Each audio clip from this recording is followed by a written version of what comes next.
Oyi, nima deysan? Men ketyapman. Qayerga otlanding? Uchrashuvga. Qanaqa uchrashuvga? Hech qayerga bormaysan. Nimaga endi?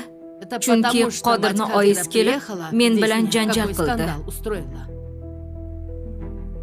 Nimaga? Nima deganing nimaga? U seni hech qachon kelin deb qabul qilmaydi. Bu haqda hatto o'ylama ham. Tushundingmi? U meni kelin deyishga majbur. Nima uchun?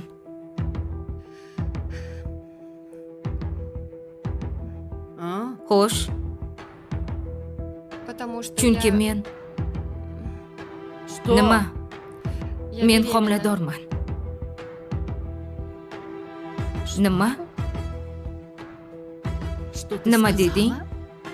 Shuning uchun ham u meni kelin deb qabul qilishga majbur. Agar unday qilmasa sudga beraman, keyin qamataman. Nimalar qilib qo'yding?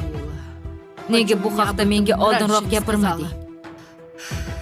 Men ham buni bugungina bildim va birinchi bo'lib Qodirga aytmoqchi edim.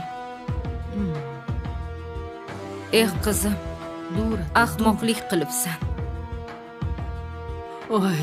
Xudoyim, endi nima qilaman?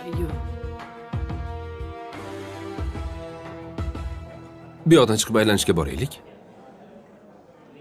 To'g'risi uyda o'tirib zerikib ketdim.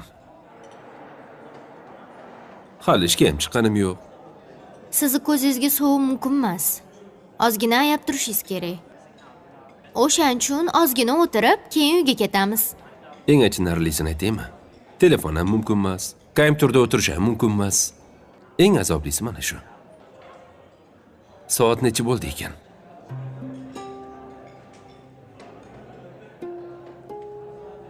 Voy bu 9:30 bo'ptimi?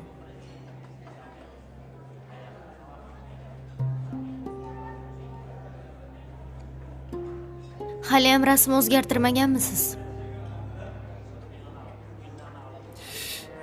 O'zgartirib qo'yaman. Vaqtim bo'lmadi, to'g'risi. Ochig'ini aytsam, o'zimni ham ko'rishga ko'zim yo'q.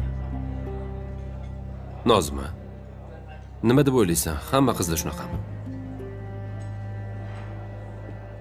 Hech bo'lmasa shu opang menga xayr deb ketsa to'g'ri tushungan bo'lardimi? Balki majbur bo'lgandirlar. Opam o'zi unaqa emaslar. Sen ham uning yonini olyapsan.